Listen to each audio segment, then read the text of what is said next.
કે નાણાકીય નીતિ એટલે શું?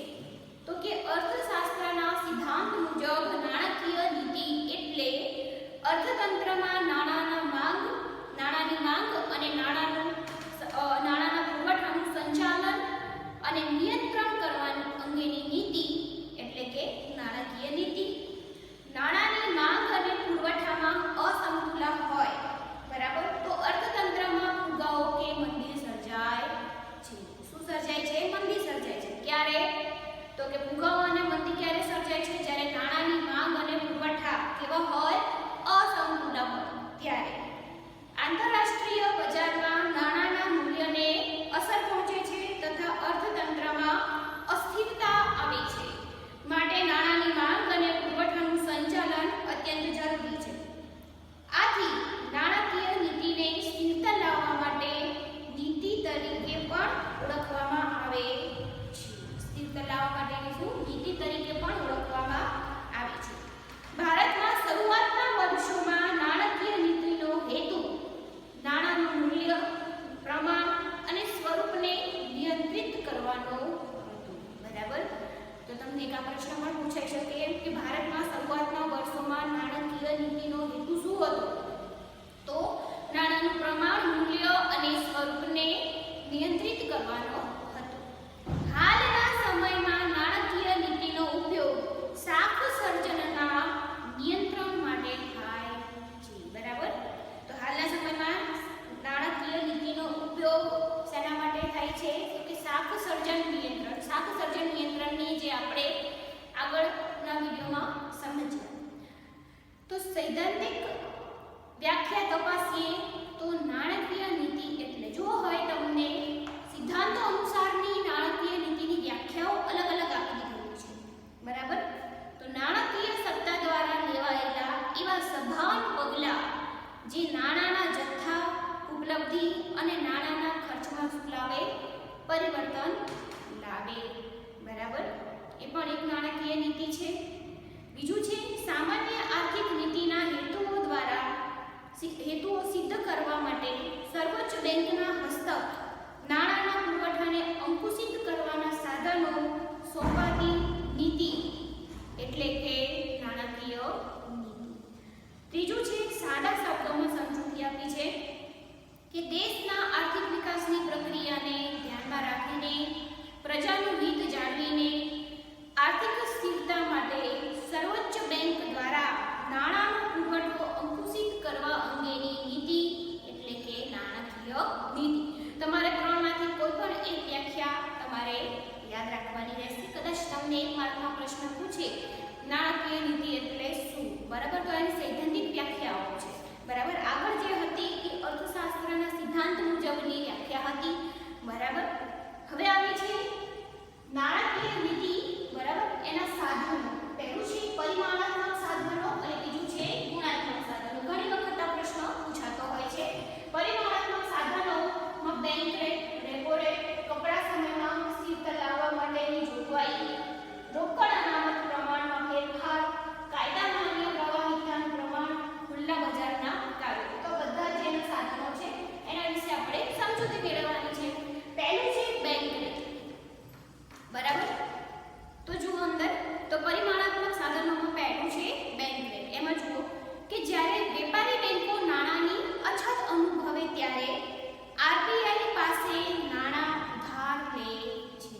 શું છે બેંક રેટ એટલે શું? કે જ્યારે વેપારી બેંકો હોય, બરાબર, તો જ્યારે વેપારી બેંકો પાસે નાણાંની અછત હોય ત્યારે તે આરબીઆઈ પાસેથી નાણાં શું લે છે?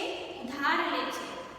આરબીઆઈ વેપારી બેંકોને લાંબા ગાળાનું ધિરાણ જે વ્યાજના દરે આપે તેને શું કહેવાય? બેંક રેટ કહેવાય. આ પ્રશ્ન પૂછાઈ શકે, બરાબર, કે શું કરે છે? વેપારી બેંકોને લાંબા ગાળા માટે આપે છે, ધિરાણ આપે છે, બરાબર, અને વ્યાજમાં આપે છે પૈસા, તો તેને શું કહેવાય? Bank rate. જ્યારે આરબીઆઈ બેંક રેટ વધારે ત્યારે વેપારી બેંકોને ધિરાણ લેવાનું મોંઘું પડતા તેઓ સામે પ્રજાને ઊંચા વ્યાજના દરે શું કરે છે? ધિરાણ આપે છે, બરાબર. હવે આરબીઆઈ શું કરે છે? બેંક રેટ વધારી દે છે. તો બેંક રેટ એટલે શું? તો પહેલા તો બેંક રેટ એટલે શું? તો કે છે કે આરબીઆઈ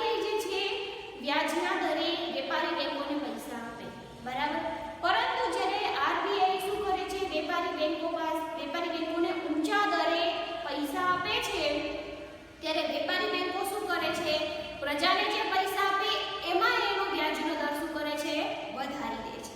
બરાબર. વ્યાજનો દર વધતા પ્રજા શું કરે, ઓછું ધિરાણ લે. સીધી વસ્તુ છે કે આપણે વેપારી બેંકો પાસેથી જો પૈસા લઈએ એ વ્યાજનો દર ઊંચું કરી દે તો આપણે શું કરીએ છીએ, એની પાસેથી ઓછું ધિરાણ લઈએ છીએ. બરાબર. આમ નાણાંનો પુરવઠો શું થાય છે, ઘટે છે. જ્યારે અર્થતંત્રમાં ફુગાવો હોય ત્યારે આરબીઆઈ બેંક રેટ વધારી નાણાંનો પુરવઠો શું થાય છે, ઘટાડે છે, જેથી ફુગાવો શું થાય, ઓછો થાય. મંદી હોય ત્યારે શું થાય, આનું ઉલટું કરવામાં આવે છે. બરાબર. ફુગાવો હોય ત્યારે શું થાય છે, તો કે છે કે બેંક રેટ શું આરબીઆઈ શું કરે છે, બેંક રેટ વધારે દે. વધારે એટલે નાણાંનો પુરવઠો શું થાય છે, ઘટે છે. બરાબર. આવું ફુગાવામાં થાય છે. જ્યારે મંદીમાં શું થાય છે, આનાથી ઊંધું થતું હોય છે. તો તમારે આખી પ્રોસેસ જે છે એ આ સમજવાની છે. તો સીધી વસ્તુ છે ફરી એક વખત કે વેપારી બેંકો જ્યારે નાણાંની કટોકટી સર્જાય છે ત્યારે તે આરબીઆઈ પાસેથી ઉછીના નાણાં વ્યાજવા લે છે. બરાબર. ઉછીના નાણાં શું લે છે, વ્યાજવા લે છે. જ્યારે આરબીઆઈ વેપારી બેંકોને પૈસા આપે અને વ્યાજનો દર વધારે તો વેપારી બેંકો શું કરે છે, અહીંયા તમને લખ્યું છે કે ધિરાણ શું કરે છે, એને લેવાનું મોંઘું પડે છે. બરાબર. તો વેપારી બેંકો એની પાસે આરબીઆઈ પાસેથી ઊંચા વ્યાજનો દર રાખીને જો પૈસા લે તો એને મોંઘું પડતું હોય તો તે પ્રજા પાસે શું કરે છે, ઊંચા વ્યાજનો દર રાખીને ધિરાણ કરે છે. પ્રજા પાસેથી ઊંચું ધિરાણ કરે છે. બરાબર. બેંક રેટ ઊંચો રાખે છે તો પ્રજા શું કરે છે, એની પાસેથી ધિરાણ લેવાનું ઓછું કરી દે છે. તો માટે નાણાંનો પુરવઠો શું થાય છે, ઘટે છે. બરાબર. તો જ્યારે અર્થતંત્રમાં ફુગાવો હોય ત્યારે શું થાય છે, આરબીઆઈ બેંક રેટ વધારે છે. બેંક રેટ વધારે છે તો નાણાંનો પુરવઠો શું થાય છે, ઘટે છે. બરાબર. મંદી હોય ત્યારે શું થાય છે કે જ્યારે નાણાંની માંગ કરતાં નાણાંનો પુરવઠો વધુ હોય ત્યારે શું સર્જાય, ફુગાવો સર્જાય. અને આનાથી ઉલટું શું હોય, મંદી સર્જાય. તમને આ એક અગત્યનો પ્રશ્ન વિકલ્પમાં પૂછી શકે છે. બરાબર. કે નાણાંની માંગ કરતાં નાણાંનો પુરવઠો વધુ હોય ત્યારે શું સર્જાય છે, તો કે ફુગાવો. બરાબર. એક આ એક અગત્યનો પ્રશ્ન પણ નીકળે છે. બેંક રેટ ખૂબ નીચો રાખવાની નીતિને સસ્તા નાણાંની નીતિ કહેવાય છે. એક આ પણ અગત્યનો પ્રશ્ન છે કે બેંક રેટ ખૂબ નીચો રાખવાની જે નીતિ, બરાબર, એને બીજા કયા નામે ઓળખાય છે, તો કે સસ્તા નાણાંની નીતિ કહેવાય છે. બરાબર. અને બેંક રેટ ખૂબ ઊંચો રાખવાની નીતિને મોંઘા નાણાંની નીતિ કહેવાય છે. એક આ અગત્યનો પ્રશ્ન આ પણ નીકળે છે. બરાબર. કે ખૂબ નીચો રાખવાની, બેંક રેટ ખૂબ નીચો રાખવાની નીતિને શું કહેવાય, તો કે સસ્તા નાણાંની નીતિ. અને બેંક રેટ ઊંચો રાખવાની નીતિને શું કહેવાય, મોંઘા નાણાંની નીતિ. તમને આ પ્રશ્નો પૂછી શકે છે. છેલ્લા કેટલાક વર્ષોથી આરબીઆઈ નાણાંનો પુરવઠો બેંક રેટ દ્વારા નિયંત્રિત કરવાના બદલે રેપો રેટ અને રિવર્સ રેપો રેટ દ્વારા કરે છે. બેંક રેટ લાંબા ગાળાનો રેટ છે માટે તે ટૂંકા ગાળામાં બદલાતો નથી. બરાબર. જ્યારે રેપો રેટ અને રિવર્સ રેપો રેટ શું છે, ટૂંકા ગાળામાં બદલી શકાય છે. આથી ટૂંકા ગાળાના નિયંત્રણ માટે શું બને છે, સરળ બને છે. તો સીધી વસ્તુ છે કે અત્યાર સુધી આપણે ઉપરના પેરેગ્રાફોમાં જોયું તો શું હતું એમાં, તો કે છે કે બેંક રેટ લાંબા ગાળાનો જે છે એ રેટ છે, લાંબા ગાળાનો રેટ છે. તો હવે શું કરે છે, તે ટૂંકા ગાળામાં બદલાતો નથી. તો શું થાય છે કે રેપો રેટ અને રિવર્સ રેપો રેટ આ શબ્દ છે એ આપણે હવે પછીના પેરેગ્રાફમાં સમજવાનું છે કે જ્યારે રેપો રેટ અને રિવર્સ રેપો રેટ ટૂંકા ગાળામાં શું થાય છે, એને બદલી શકાય છે. આથી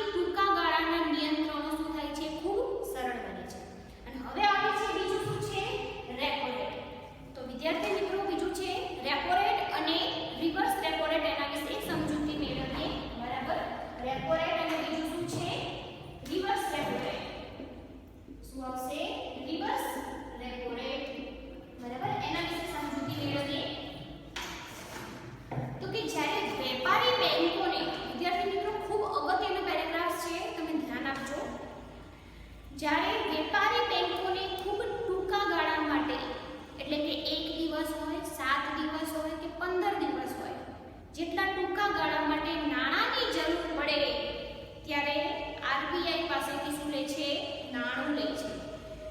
જે દરે આરબીઆઈ વેપારી બેંકોને આવું નાણું આપે છે તેને શું કહેવાય? Repo rate. ખૂબ અગત્યનો પ્રશ્ન છે આ, બરાબર. તો કે રેપો રેટ કોને કહેવાય? કે જ્યારે વેપારી બેંકોને ખૂબ ટૂંકા ગાળા માટે, એટલે કે 1 દિવસ હોય, 7 દિવસ હોય કે 15 દિવસ હોય, બરાબર, જેટલા ટૂંકા ગાળા માટે નાણાંની જરૂર પડે ત્યારે તેઓ આરબીઆઈ પાસેથી શું કરે છે? નાણું લે છે, બરાબર. અને જ્યારે જે દરે એટલે કે વ્યાજે પૈસા આપે છે, બરાબર, જે દરે આરબીઆઈ વેપારી બેંકોને આવું નાણું આપે તો તેને શું કહેવાય? રેપો રેટ કહેવાય, બરાબર. રેપો રેટ જો હવે તમને પેરેગ્રાફમાં આપેલું છે કે રેપો રેટમાં રેપો એટલે કે રીપર્ચેસ રેટ. રેપો રેટ જેમાં રેપો એટલે કે રીપર્ચેસ, આપણે ફરીથી ખરીદી કરી શકીએ, બરાબર. ફરીથી જે છે એનો દર ટૂંકા ગાળાનું આવું ધિરાણ લેવા માટે વેપારી બેંકો આરબીઆઈને કોઈ વટાવ દરે પરત લેવાની શરતે પોતાની પાસે રહેલી જામીનગીરીઓ શું કરે છે? વેચે છે. તો આ વટાવનો દર એટલે કે રેપો રેટ, બરાબર. અને હવે આવે છે ફુગાવાના સમયે. આગળના પેરેગ્રાફમાં ધ્યાન આપો. ફુગાવાના સમયે આરબીઆઈ રેપો રેટ શું થાય છે? વધારે છે, બરાબર. જ્યારે ફુગાવો સર્જાય ત્યારે સીધી વસ્તુ છે કે આરબીઆઈ રેપો રેટને શું કરે છે? વધારે છે. રેપો રેટ એટલે કે ટૂંકા ગાળાનું ધિરાણ, 1 દિવસ માટે, 7 દિવસ માટે કે 15 દિવસ માટે, બરાબર. તો રેપો રેટ શું થાય છે? વધારે છે, જેથી વેપારી બેંકોમાં ઓછું ધિરાણ લે છે અને પ્રજા સામે ઊંચા દરે શું કરે? પાછા ધિરાણ આપે, બરાબર. જ્યારે ફુગાવો સર્જાતો હોય છે, બરાબર, ત્યારે શું કરે છે? આરબીઆઈ રેપો રેટ વધારે છે. તો રેપો રેટ વધારે છે એટલે શું કરે છે? કે જેથી વેપારી બેંકોમાં ઓછું ધિરાણ લે છે અને પ્રજાને સામે ઊંચા દરે શું કરે? ધિરાણ આપે. આમ પ્રજા ઓછું ધિરાણ લે અને નાણાંનો પુરવઠો તથા ફુગાવો શું થાય છે? પાછો ઘટવા માંડે.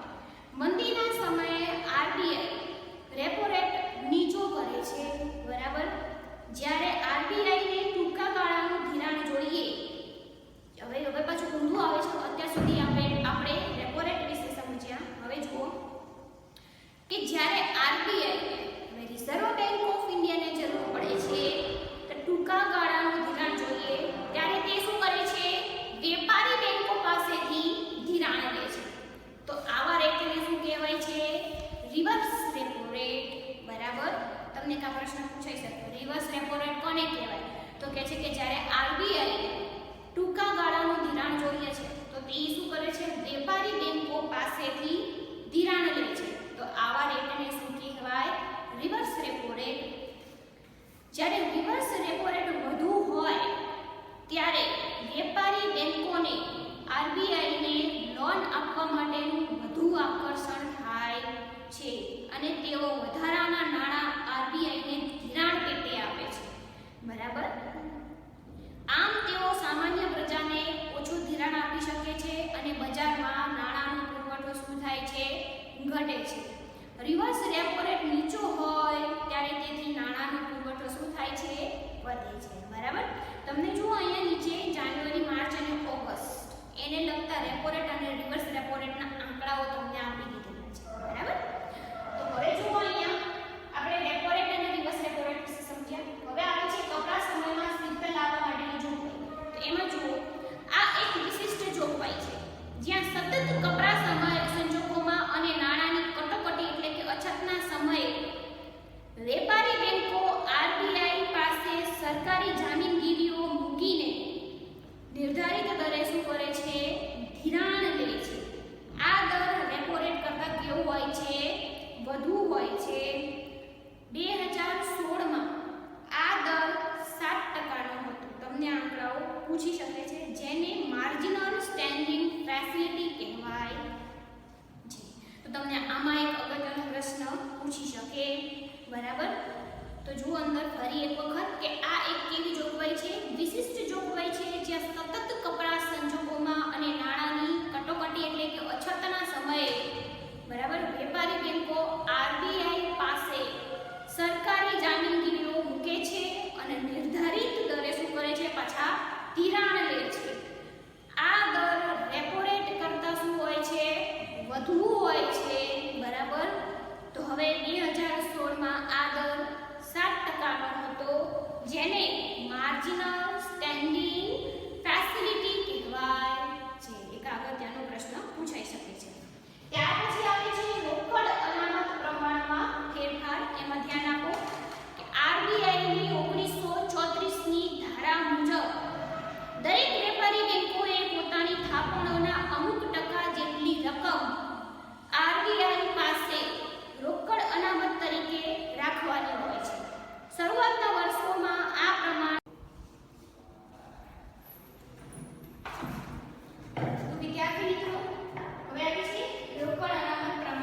હવે 1962 પછી શું થાય છે, જે આ છે ને આ કયા ટકા છે, 5% અને 2% કે જે શરૂઆતના જે વર્ષો એટલે કે આરબીઆઈની સ્થાપનાની શરૂઆત થઈ એ વખતના વર્ષો છે કે આ વર્ષોની શરૂઆતના વર્ષોમાં જે આ પ્રમાણ ચાલુ ખાતાનું પ્રમાણ, ચાલુ ખાતાની થાપણોનું પ્રમાણ કેટલું 5% અને લાંબા ગાળાનું કેટલું હતું 2%. હવે 1962 પછી શું થાય છે કે કુલ થાપણોના 3% થી 15%ની વચ્ચે રોકડ અનામતનું પ્રમાણ એટલે કે CRR રાખવાનું નક્કી થયું. હવે આરબીઆઈ જે છે એ પોતાની જરૂરિયાત અનુસાર CRR ને શું કરે છે, બદલે છે.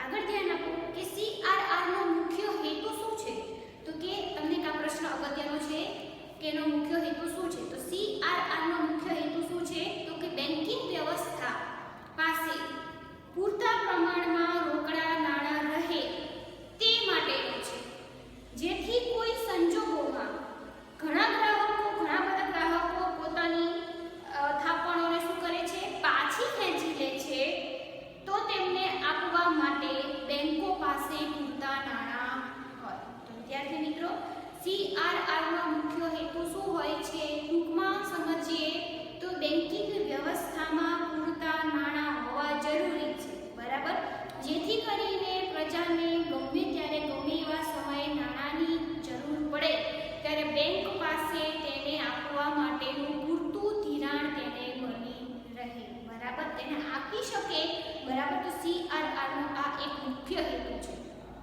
ત્યાર પછી આવે છે કે વળી આ સાધન ફુગાવાનું નિયંત્રણ કરવા માટે પણ વપરાય છે. કયું સાધન છે, તો કે રોકડ અનામતનું પ્રમાણ. એ શું કરે છે કે ફુગાવાને શું કરે છે, નિયંત્રણ કરવા માટે પણ વપરાતું હોય છે. CRR વધે તો બેંકો પાસે શાખ સર્જન કરવા માટેનું નાણું કેવું રહે છે, ઓછું રહે છે. તો વિદ્યાર્થી મિત્રો, એક અગત્યનો પ્રશ્ન પૂછે છે, બરાબર, કે CRR વધે તો બેંકો પાસે શાખ સર્જન કરવા માટેનું નાણું કેવું હોય છે, તો કે ઓછું હોય છે, ઓછું રહે છે, બરાબર. કદાચ તમને પ્રશ્ન ફેરવીને પણ પૂછે છે કે CRR ખાલી જગ્યા થાય તો બેંકો પાસે શાખ સર્જન કરવા માટેનું નાણું ઓછું રહે છે. ક્યારે ઓછું રહે, તો જ્યારે CRR કેવું હોય, વધતું હોય ત્યારે, અને તેઓ પ્રજાને ઓછું ધિરાણ આપે છે. આમ નાણાંનો પુરવઠો અને આથી ફુગાવો શું રહે છે, નીચો રહે છે. મંદીના સમયમાં CRR ઓછો કરાય છે, બરાબર. મંદીના સમયમાં CRR કેવો થાય છે, ઓછું થાય છે. તો વિદ્યાર્થી મિત્રો, આમાંથી ઘણા બધા પ્રશ્નો વૈકલ્પિક તરીકે પૂછી શકતા હોય છે તમને ફેરવીને, બરાબર. તમને એ પણ પ્રશ્ન પૂછી શકે કે 1962 પછી કુલ થાપણોના કેટલા ટકા, બરાબર, CRR નક્કી કરવાનું થયું. તો CRR કેટલા ટકા, તો કે 3% થી 15%. એક વિકલ્પ એ પણ પૂછી શકે, બરાબર. હવે તમને એ પણ પ્રશ્ન પૂછે છે, કોણ પોતાની જરૂરિયાત મુજબ CRR બદલે છે, તો આરબીઆઈ. પ્રશ્ન એ પણ ત્યાં નીકળી શકે છે, બરાબર. તો હવે આવે છે કાયદા માન્ય પ્રવાહિતાનું પ્રમાણ. તો કાયદા માન્ય પ્રવાહિતાનું પ્રમાણ એટલે કે SLR, સ્ટેચ્યુટરી લિક્વિડિટી રેશિયો. તમને આ પણ એક અગત્યનો પ્રશ્ન પૂછી શકે. SLR નું પૂરું નામ જણાવો, બરાબર. તો સ્ટેચ્યુટરી લિક્વિડિટી રેશિયો.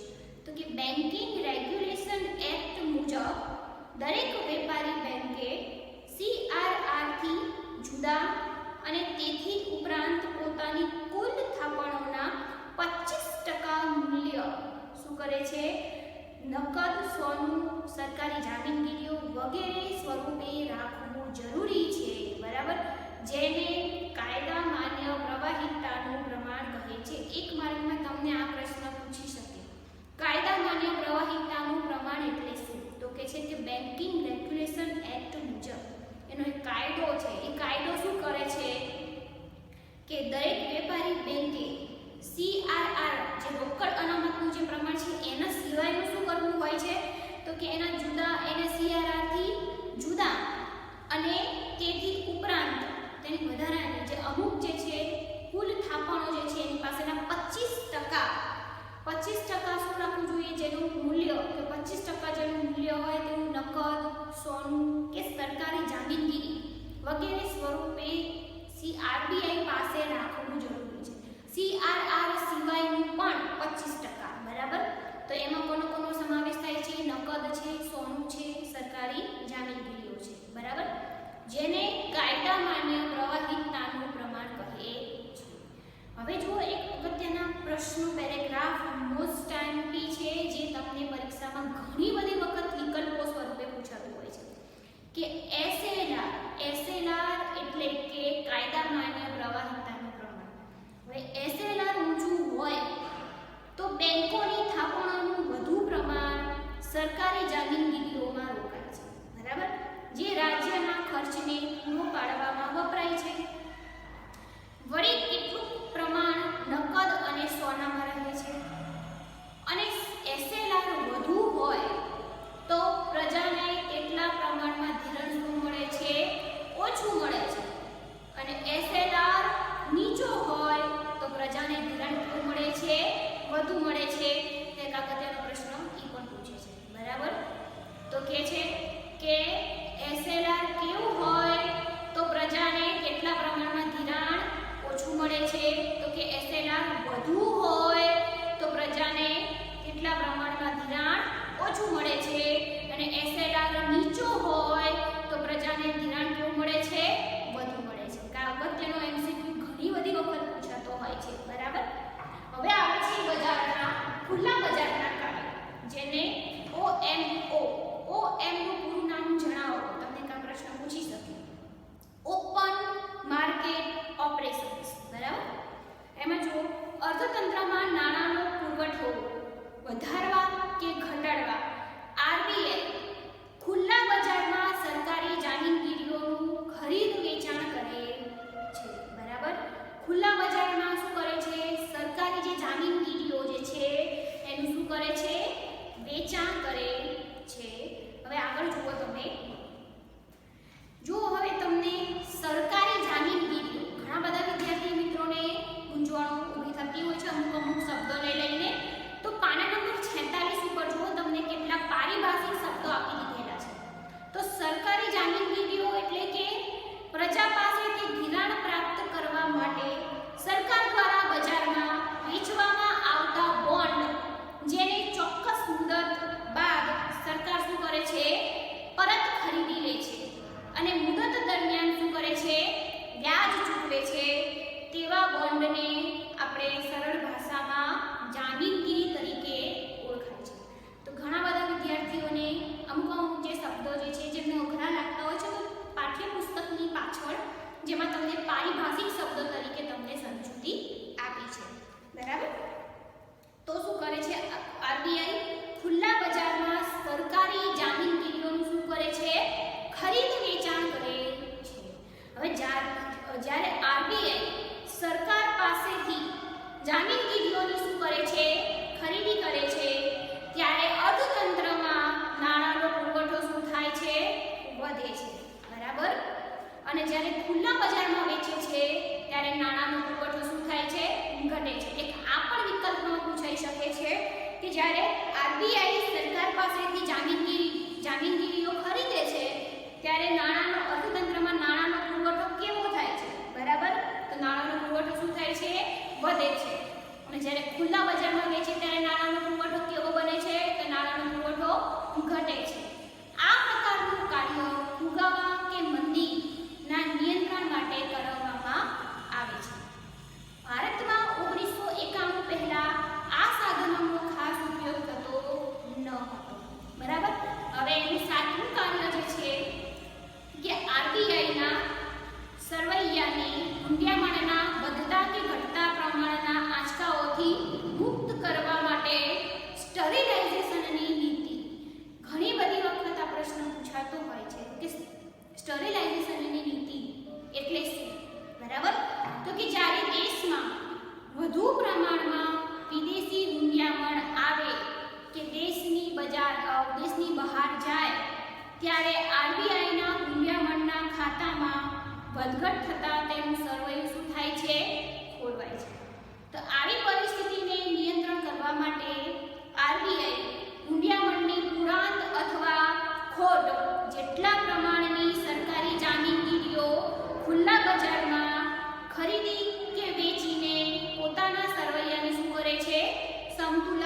છે, જેથી સમગ્ર નાણાં વ્યવસ્થાની સમતુલા શું થાય છે, જળવાઈ રહે છે.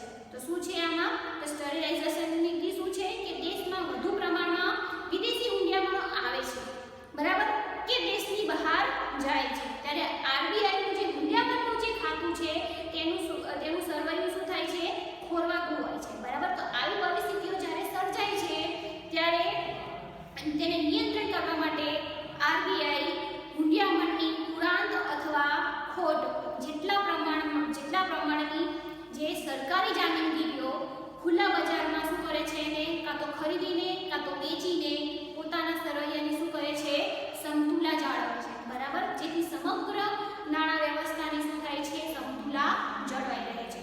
તો આ હતા એના પરિમાણાત્મક સાધનો. હવે આવે છે તેના ગુણાત્મક સાધનો. તો ગુણાત્મક સાધનોમાં આપણે સલામતીની જરૂરિયાત, માર્જિનની જરૂરિયાત, ધિરાણની ટોચ મર્યાદા, ભેદભાવયુક્ત ભેદપારક વ્યાજના દર, એના વિશે આપણે સમજૂતી મેળવીએ. જેમાં પહેલું છે, પહેલા તો આપણે ગુણાત્મક સાધનો વિશે ચર્ચા કરી લઈએ પાના નંબર 44 ઉપર. તો કે જે સામાન્ય સાધનોથી જુદા અને તે ઉપરાંત આરબીઆઈ કેટલાક ચોક્કસ ક્ષેત્રોના વિકાસ માટે અથવા અલગ અલગ ક્ષેત્રોને નિર્ધારિત અસર પહોંચાડવા માટે ગુણાત્મક સાધનોનો ઉપયોગ કરે છે, બરાબર. ગુણાત્મક સાધનો એટલે કે જરૂરી ક્ષેત્રો માટે જ તર્કપૂર્વક વપરાતા સાધનો.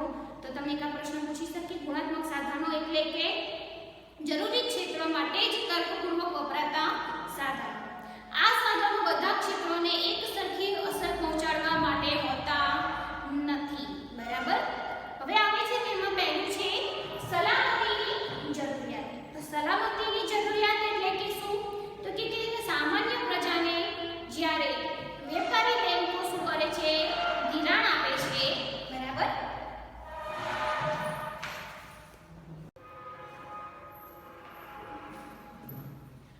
ગુણાત્મક સાધનોમાં પહેલું છે સલામતીની જરૂરિયાત, માર્જિનની જરૂરિયાત, ધિરાણની ટોચ મર્યાદા અને ચોથું છે ભેદભાવયુક્ત ભેદપારક વ્યાજના દર.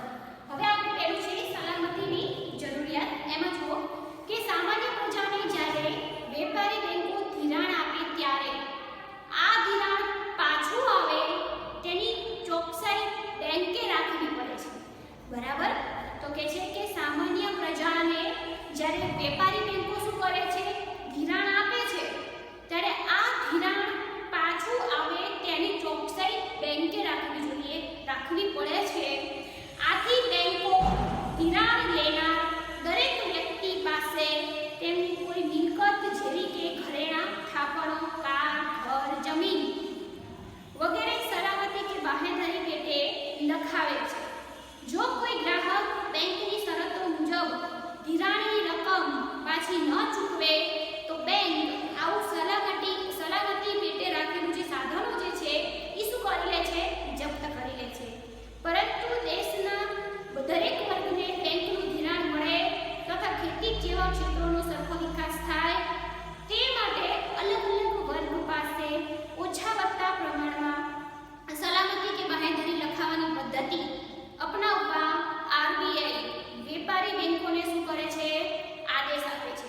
જેમ કે ગરીબ ખેડૂત પાસે નહિવત અને મોટા ધંધાના માલિક પાસે મોટા પ્રમાણમાં સલામતી કે બાહેંધરી લખાવવામાં આવે છે. તો સીધી વસ્તુ છે, બરાબર. જેમ કે આપણે બેંક પાસેથી વેપારી બેંકો પાસેથી આપણે ધિરાણ લઈએ છીએ, બરાબર. તો ધિરાણ લઈએ છીએ તો હવે એને ધિરાણ પાછું જે આપણે એને આપીએ તો તેની બધી જ જવાબદારીઓ બેંકની રહે છે. પરંતુ બેંક શું કરે છે કે સામે અમુક આપણી જે ઘર છે, બરાબર, સાધનો છે, તો એ શું કરે છે, અંદર કાર છે, તો એ બધું જે તમને અહીંયા લખેલું છે કે કોઈ પણ મિલકત છે એ અંદર દર્શાવવી પડે છે, બરાબર. તો એ બાહેંધરી પેટે લખાવે છે. અને જો સમય અનુસાર એને આપણે સરકાર વેપારી બેંકને જો પૈસા ન ચૂકવીએ તો શું કરે છે કે જે આપણે જેને લખાઈ દીધું છે કે મારી પાસે આ મકાન છે, મારી પાસે આ બાઇક છે, મારી પાસે આ જે છે જમીન છે, એ બધું શું કરે છે, એ જપ્ત કરી લે છે. સમયસર નાણાંનું ધિરાણ આપણે ન કરીએ તો બેંક એ બધી મિલકતોને શું કરી લે છે, જપ્ત કરી લે છે, બરાબર. પરંતુ આરબીઆઈ શું કરે છે કે જે ગરીબ વર્ગના લોકો જે છે, બરાબર, એના માટે ઓછું જે છે એના